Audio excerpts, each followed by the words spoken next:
To get started with using the skip feature in Ripl, begin by searching for Ripl in your web browser, which should bring up Ripl.com as one of the first options.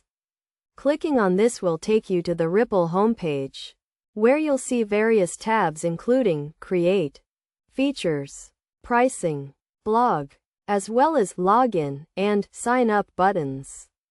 If you don't have an account, you'll need to sign up, while existing users can log in. Once logged in, you'll see tabs for Home, My Post, My Brand, and My Account, along with a search bar and help center on the right side.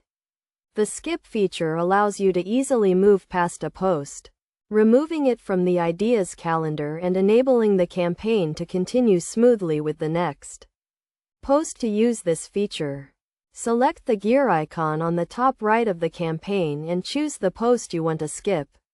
This will remove the post from the calendar, and the following post will be adjusted as if it had been posted on the original scheduled date.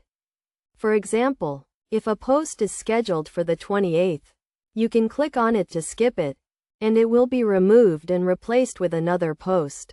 If you're new to Ripl and campaigns, you can find more information in the FAQs section, which explains what a campaign is and how to enroll in one. The Ripl customer support section also provides detailed information on using the skip feature and other aspects of the platform.